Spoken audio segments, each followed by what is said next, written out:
శ్రీవారి సీక్రెట్. తిరుమల ఆలయం రహస్యాల నిలయం. ప్రపంచంలో అత్యంత రహస్యమైన దేవాలయం గురించి మీకు తెలుసా? తిరుమలలో శ్రీవారి విగ్రహం కుడివైపు ఉన్నట్లు కనిపిస్తుంది. ఎందుకని? కలియుగ దైవాన్ని ఎన్నిసార్లైనా చూడాలనిపించడానికి కారణమేంటి? తిరుమల ఆలయం కింద నది ప్రవహిస్తోందా? అయితే ఆ నది పేరేంటి? వెంకటేశ్వర స్వామి విగ్రహం తడిని పూజారులు చూడలేకపోతున్నారా? ఇలాంటి మరిన్ని ఇంట్రెస్టింగ్ క్వశ్చన్లకి ఆన్సర్లు తెలుసుకోబోయే ముందు సోషల్ పోస్ట్ టీవీని సబ్స్క్రైబ్ చేసుకోండి ఫ్రెండ్స్. అలాగే మీరు జీవితంలో ఒక్కసారైనా తిరుమల వెళ్ళొచ్చారా? ఆప్షన్ ఏ వెళ్ళాం, ఆప్షన్ బి వెళ్ళలేదు. మీ సమాధానాన్ని కామెంట్ సెక్షన్ లో వెంటనే తెలియజేయగలరు. ఈ వీడియో మీకు తప్పకుండా నచ్చుతుందని భావిస్తున్నాను. కాబట్టి మొదటి నుంచి చివరి దాకా మొత్తం చూశాక లైక్ అండ్ షేర్ చేయడం మర్చిపోకండి మిత్రమా. ఇక వీడియోలోకి వెళ్దామా? నిత్య కళ్యాణం, పచ్చ తోరణం. నిజంగా ఈ మాట తిరుమల శ్రీవారి ఆలయాన్ని చూస్తే పుట్టిందేమో అనిపిస్తుంది. ఆ ఆధ్యాత్మిక పుణ్యక్షేత్రాన్ని దర్శించుకున్న వారికి ఎవరికైనా ఈ దివ్యమైన భావనే కలుగుతుంది. జాతీయంగానే కాకుండా అంతర్జాతీయంగా కూడా గొప్ప పేరొందిన ఈ కోవెలలో కోరిన కోరికలు తప్పకుండా తీరుతాయని భక్తుల ప్రగాఢ నమ్మకం. అందుకే ఇక్కడికి ఒకసారి వచ్చిన వాళ్ళే మళ్ళీ మళ్ళీ వస్తుంటారు. కొత్తగా వచ్చిన వాళ్ళైతే సంభ్రమాశ్చర్యాలకు గురవుతుంటారు. సరికొత్త దైవానుభూతిని ఆస్వాదిస్తారు. ఇంతటి ఘనత వహించిన ఇలవేల్పు అయిన శ్రీ వెంకటేశ్వర స్వామివారి గుడి మరెన్నో రహస్యాలకు కేంద్రమని కూడా ప్రజలు చెప్పుకుంటూ ఉంటారు. అవేంటో మనము చూద్దాం.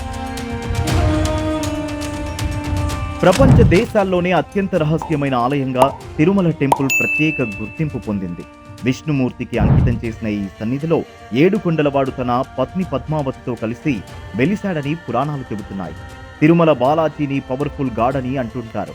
ధనవంతుడైన భగవంతుడిగాను ప్రసిద్ధి చెందారు. ఇక శ్రీవారి సీక్రెట్ల విషయానికొస్తే తిరుమల ఆలయంలోని గర్భగుడి లోపలికి వెళ్లి మళ్లీ బయటకు వచ్చి చూస్తే 1000 నామాల వాడు కుడివైపు ఉన్నట్లుగా మనకు అనిపిస్తుంది. ఈ రహస్యం వెనుక దాకి ఉన్న అసలు విషయమేంటో ఇప్పటిదాకా ఎవరూ కనిపెట్టలేకపోయారు. సప్తగిరులపైన సతీ సమేతంగా కొలువైన అఖిలాండ కోటి బ్రహ్మాండ నాయకుణ్ణి చూడాలంటే 2 కళ్ళు చాలవు. స్వామివారి ప్రతిమ రాయితో తయారు చేసినట్లు కనిపించదు. దేవుణ్ణి మనిషి రూపంలో దర్శించుకుంటున్న అద్భుతమైన భావన కలుగుతుంది. అందుకే ఎన్నిసార్లు చూసినా ఇంకా చూడాలని అనిపిస్తుంది. అంతేకాదు, ఆనంద నిలయ వర పరిపాలకుడి విగ్రహానికి జుట్టు కూడా ఉందని చెబుతూ ఉంటారు. దేవుడి శిలా విగ్రహం చెవి దగ్గర మన చెవి పెట్టి వింటే ఆలయం కింద విరజ అనే పేరు కలిగిన ఒక నది ప్రవహిస్తున్న శబ్దం వినపడుతుందని ఆ నోటా ఈ నోటా అంటుంటారు. అలాగే శ్రీవారి విగ్రహం నిత్యం తడిగానే ఉంటుందని, పూజారులు ఎన్నిసార్లు ప్రయత్నం చేసినా పొడిగా ఉంచలేకపోతున్నారని చెబుతుంటారు. తిరుమల శ్రీనివాసుడి బొమ్మను రాతితో తయారు చేసినప్పటికీ ఎప్పుడూ 100 డిగ్రీల ఫారెన్హీట్ కన్నా పైగా వేడిని కలిగి ఉంటుందని అంటుంటారు. గోవిందుడు ఉన్న చోట వాతావరణం శీతలంగా ఉన్నప్పటికీ దేవుడి విగ్రహం మాత్రం చెమట పట్టినట్లు ఉంటుందని చెబుతూ ఉంటారు. అర్చకులు పట్టు వస్త్రాలతో ఆ చెమటను తుడుస్తూనే ఉంటారని అంటూ ఉంటారు. అలంకార ప్రియుడైన ఆ తిరుమల వాసుడి పూజా సామాగ్రి, పుష్పాలు, వెన్న తదితర వస్తువులను కొండకు 22 కిలోమీటర్ల దూరంలోని ఒక రహస్య గ్రామం నుంచి తీసుకొస్తారు.